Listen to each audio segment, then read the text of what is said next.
गुरुदेव, आप अक्सर कहते हैं कि हम लोगों को अपने स्वभाव में और सृजकता में जीवन जीना चाहिए। जो बड़ी उम्र के लोग हैं, आपने अपने जीवन में खुद कई घंटे काम किया है, पर ये जो लोग आजकल 9 से 5 की नौकरी करते हैं, 12-12 घंटे काम करते हैं, उसमें कैसे क्या वो जो जो एक भाव है कि हम कुछ क्रिएट भी करें, जिसे हम रिक्रिएशन कहते हैं, वो कितना ज़रूरी है और हम कैसे कर सकते हैं उसे अपने जीवन में? एक सामान्य विचार ये बनता है हमारा अपने सभी जीवन में, हम सदा सर्वदा ऐसा सोचते हैं कि बहुत एप्रोप्रिएट सिचुएशन में या बहुत मन के अनुकूल स्थितियों में हम अपना श्रेष्ठ देंगे। और बहुत बार मेरा अनुभव यह है कि जीवन में 95% ये अवसर कभी नहीं आते। हम हमारे मन के अनुकूल कोई प्रेमिका मिलेगी, ऐसे और आसान कर देता हूं, जल्दी समझ आएगा, या प्रेमी मिलेगा तो उसके साथ ही अपना सर्वश्रेष्ठ करेंगे, जो भी समय का स्पेंड करना है, बात करनी है, कुछ भी जीवन का शेयरिंग। लेकिन कभी ऐसा होता है कि वो सर्वश्रेष्ठ की जो परिभाषाएं हैं वो हमेशा बदलती चली जाती, क्योंकि 20 साल में सर्वश्रेष्ठ कुछ और है, 25 साल में सर्वश्रेष्ठ कुछ और है, 35 साल में सर्वश्रेष्ठ कुछ और है, 45 में कुछ और है, 55 में जीवन बदलता चला जाता है। जो 18 साल की उम्र में सर्वश्रेष्ठ है और सर्वग्राह्य है, वो जरूरी नहीं 55 साल की उम्र में सर्वश्रेष्ठ और सर्वग्राह्य हो। जो एक छोटा बच्चा एक बॉल के लिए मचल, हम ही जब छोटे बच्चे हैं तो बॉल के लिए मचल रहे हैं, वो हमें बचपना दिखता है। लेकिन एक 45 साल का आदमी कार के लिए मचल रहा है, वो हमें बचपना नहीं दिखता। दोनों बिल्कुल बराबर है। वो थोड़ा सा बड़ा खिलौना है, ये थोड़ा सा छोटा खिलौना है, इतने का फर्क है। तो आपका कहने का मतलब यह था कि कर्म क्षेत्र में हम कैसे हों, हम सृजनात्मक नहीं हो पाते, हम ज्यादातर रिग्रेट के साथ जीते हैं। और उसमें सबसे बड़ी बात यह होती है कि हम अपना मनपसंद काम नहीं करते, हम मनपसंद काम नहीं करते और हम परमात्मा पसंद काम भी नहीं करते। एक्चुअली ईश्वर हमें कुछ और विधाएं, कुछ और विद्याएं, कुछ और ज्ञान, कुछ और अनुभव देकर भेजता है, लेकिन हम लग किसी और काम में जाते हैं। चले थे हरि भजन को, ओटन लगे कपास। हमारे पास हमसे हमारे इस भक्ति मार्ग पर, इस शक्ति मार्ग पर, इस परमात्मा के पथ पर जुड़ने के लिए बहुत सारी आत्माएं हमारी तरफ चलती हैं, बहुत सारे लोग हमारी तरफ चलते हैं, लेकिन वो बहुत बार मैंने देखा कि मुझ तक पहुंच भी जाते हैं और पहुंच कर दिग्भ्रमित हो जाते हैं। किसी को दुकान का ख्याल आने लगता है, किसी को गुरुजी के माध्यम से धंधा करने की का सूझने लगती है, कोई सामान बेचने की कोशिश करने लगता है, कोई यार रखे पदार्थों में अपना अपना। तो आप आए थे क्या, ये करने आए थे, तिजारत करने आए थे क्या, व्यापार करने आए थे, या परमात्मा से प्यार करने आए थे? अगर परमात्मा से प्यार करने आए थे तो व्यापार ना दिखाई देता कभी, और अगर व्यापार ही करने आए थे तो परमात्मा से प्यार ना हो सकेगा कभी। तो ये जो गहराइयां हैं, ये हम जो अपने कार्य क्षेत्र में तो सृजनात्मक नहीं होते, मौलिक नहीं होते, हम नकल करते हैं और कुछ अपना हमेशा हम सोचते नहीं अभी नहीं करेंगे इसको, वो समय फिर कभी भी नहीं आएगा। हम अपने कृत्य से ही अंततः निर्मित होते हैं, हमारा प्रत्येक कृत्य हमें निर्मित करता है, और अंततः हम जो भी कुछ खड़े होते हैं, जहां भी खड़े होते हैं, वहां वही होते हैं जो हमने जीवन में किया हुआ होता है। छोटे से छोटे कार्य को पूरे जी जान से कीजिए, पूरी तन्मयता से कीजिए। आप मानकर चलिए कि ये मेरा कार्य अंतिम कार्य है और ये मेरा जीवन, आज का दिन मेरा अंतिम दिन है, अंतिम जीवन है। पता नहीं कल मैं आ भी पाऊंगा कि नहीं, तो मुझे वो मौका मिलेगा भी कि नहीं कि मैं इस काम को ऐसे कर सकूं। मैंने अपने जीवन में बहुत सारे सक्रिय कामों में मुझे कार्य करने का मौका मिला। मैंने एक बहुत बड़ी कंपनी को, जिस दिन मेरा लास्ट डे था, उस दिन भी इस तरह से काम कर रहा था, मैं आधे घंटे ज्यादा काम किया और इस तरह से काम कर रहा था जैसे जिस दिन ज्वाइनिंग के लेवल पर जो मेरी एनर्जी थी, जिस दिन उस कंपनी को ज्वाइन किया, 3 साल बाद जब उसको रिजाइन किया, उस दिन भी काम में वैसे ही कर रहा था। और वो रोने लगे, जो हमारे और एक सीनियर थे, साथ के लोग थे, बोले कमाल है, आपको तो आप कल तो आप आएंगे नहीं और आप ऐसे जूझे पड़े हैं, अभी भी आपको जबरदस्ती कहने उठो चाय पी लो, फेयरवेल करना है, आप नाश्ते कर लो, मेरा छोटा सा काम बचा है। बोले जो बहुत लोग हैं, जो आएगा वो संभालेगा। मैंने कहा नहीं, लंगड़ी घोड़ी पे किसी को थोड़ी चढ़ाना है।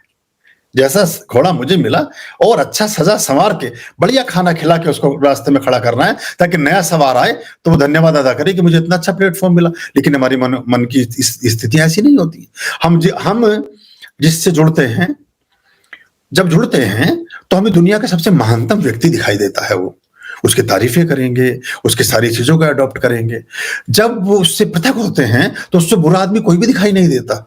ये दोनों ही विचारों से बचने की आवश्यकता है।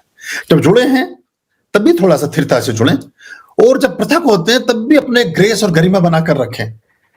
एक व्यक्ति ने बहुत बड़ा हमारे साथ एक उसका काम चलता था, उन्हें ऐसा लगता था, जिस दिन उन्होंने कहा कि अब हम ये काम बंद करने वाले हैं, और उस मीटिंग में जब मुझसे डिस्कस किया तो मैंने वो बोले कि हम मतलब आश्चर्यचकित हैं कि कोई व्यक्ति इतना शांत और इतना धैर्यवान और इतना मौज मजे में कैसे हो सकता है कि जब उसका हम कई लाख रुपए का काम आज बंद करने की घोषणा करके उसको समझा रहे हैं कि आपका धंधा बंद हो रहा है, आज से कल से ये काम हम बंद कर रहे हैं, और उसके बाद भी वो इतना प्रफुल्लित और आनंदित है। तो जब हमें जब लॉटरी लगती है, जब हमें प्रसन्नता प्राप्त होती है, तब ढिंढोरा नहीं पीटते। तो जब दुख और अवसाद आया है तो भी क्या गाना है उसको बहुत ज्यादा, दुख और अवसाद भी नहीं है, वो कुछ और नया जन्म होगा, कुछ और नई जीवन की चीजें होंगी। तो हम जिस कार्य क्षेत्र में हैं, हम अपनी मौलिकता को खोते जाते हैं और हम वहां की राजनीतियों का शिकार होते हैं। हम किसी को ऊपर किसी को नीचे, हम वो अपने विषय से पृथक हो जाते हैं। हमारे दूसरे कुछ चीजों को जब हम कोरिलेट करते हैं तो आसानी हो जाती है चीजों को समझने में। आश्रम में व्यक्ति हमसे जुड़ना चाहता है, परमात्मा से जुड़ना चाहता है, जुड़ वो किसी गार्ड से जाता है, जुड़ वो किसी शेफ से जाता है, जुड़ वो किसी और आदमी से जाता है, जुड़ वो किसी सामान बेचने वाले, किसी सामान खरीदने वाले, वो किसी और से जुड़ जाता है, वो वहां भिड़ जाता है उससे, और वो कह रहे हैं कि तुम बड़े, कि तुम छोटे, कि ये। तो मैं कभी कभी सोचता हूं कि ये कि एक आदमी की हम साहब हमें चाय को नहीं पूछा किसी ने, मतलब कोई बहुत पुरानी बात। तो मैंने कहा अगर चाय को ही पूछता रहे कोई सारे दिन, इसका दूसरा पक्ष ये है कि आप जहां जाए 20 प्याली भर के आपकी टेबल पर चाय की लगा दो, और 20-30 पकौड़ों की प्लेट लगा दो, और थोड़ी बहुत खातिर से बिस्किट वगैरह सब रख दो, और गुरु जी को वहां से गायब कर दो। तो वही गुरु है क्या चाय पकौड़े? या मतलब, लेकिन हम तो ये मैंने उससे कहा तुम चाय ही पीने आए थे मेरे भाई, और ये जंगल है। कोई बेचारा जो सेवादार है वो सुबह से खड़ा था, चला गया होगा 10-5 मिनट के लिए कहीं, और तुम उस बात पर नाराज हो रहे हो कि मुझे आधा घंटा हो गया चाय नहीं मिली है। तो मैंने उससे कहा तुम यहाँ चाय पीने आए हो तो मैं तुम्हें रेस्टोरेंट में एड्रेस दे देता हूँ, 5 स्टार होटल में भेजता हूँ, भुगतान का बिल मेरे नाम आएगा, तुम वहां जाके पहले चाय पकौड़े और खाना ही खा लो और निकल जाना वहीं से वापस। हम समझ ही नहीं पाते कि हम करने क्या चले हैं, हम कर क्या रहे हैं, हम बात क्या कर रहे हैं और सोच क्या रहे हैं। तो ये जो बीच के वर्तुल हैं, अगर आपकी दृष्टि वो अर्जुन से पूछते हैं ना द्रोण कि दिख क्या रहा है, किसी को पेड़, किसी को चिड़िया, किसी को पंख, किसी को हवा, किसी को पत्ते, किसी को कुछ। अर्जुन ने कहा कि चिड़िया की आंख, तो कंधे पे हाथ रख दिया उसके कि चलाओ तीर। तो दिख क्या रहा है आपको? तो आप जहां कार्य क्षेत्र में हैं, आप देख क्या पा रहे हैं? आप देख रहे हैं कि मेरे बराबर वाले ने मेरे से बाद में ज्वाइनिंग की, इसकी तनख्वाह 500 रुपए ज्यादा क्यों है? उसका अपनी तकदीर है, पता नहीं क्या बात है।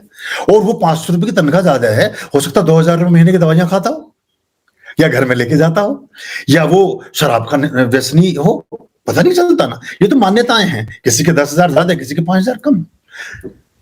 जो मल्टी मिलियनियर्स हैं वो भी दिन रात पैसा कमाने के लिए सोच रहे हैं, जिनके फोर्ब्स लिस्ट में नाम आता है। मुकेश अंबानी को भी पैसे की जरूरत है, अडानी को भी पैसे की जरूरत है, हिंदुजा को भी पैसे की जरूरत है, दमानिया, हर किसी को पैसे की जरूरत है। यानी कि सभी लोग पैसे की अपनी उस पूर्ति से संतुष्ट नहीं हो सके हैं और कभी ना हो सकेंगे, क्योंकि वो एंडलेस है। ऐसी ख्याति है।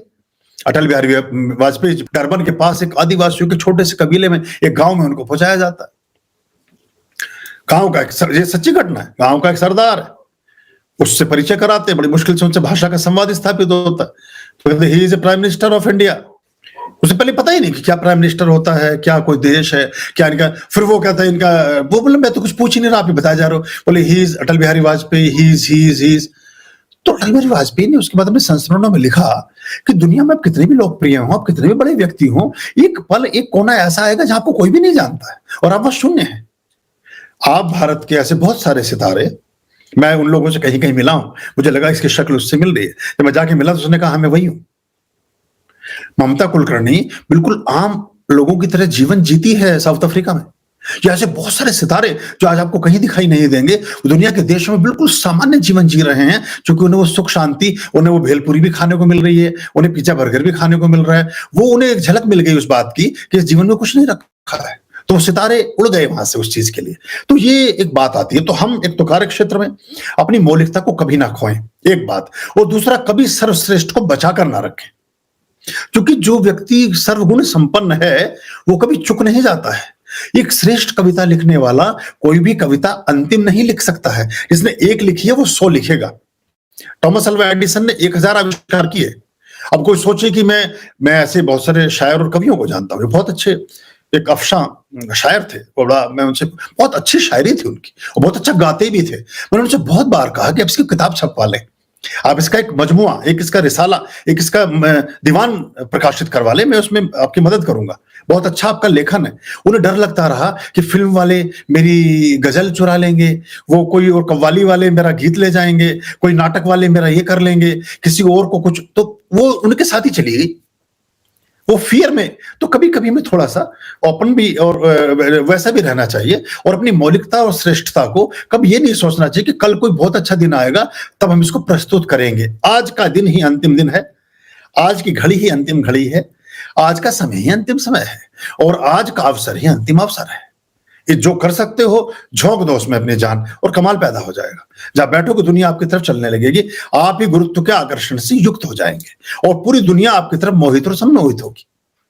आर्यं शरणं शुभमस्तु, संभवकरणं हरमस्तु, देवं वर्णं कर्मस्तु, पापं चरणं परमस्तु, पापं धर्मं मर्मस्तु, तारं कर्मं कर्मस्तु, हृदयं बीजं धर्मस्तु, शोकं दुःखं हरमस्तु, शोकं दुःखं हरमस्तु।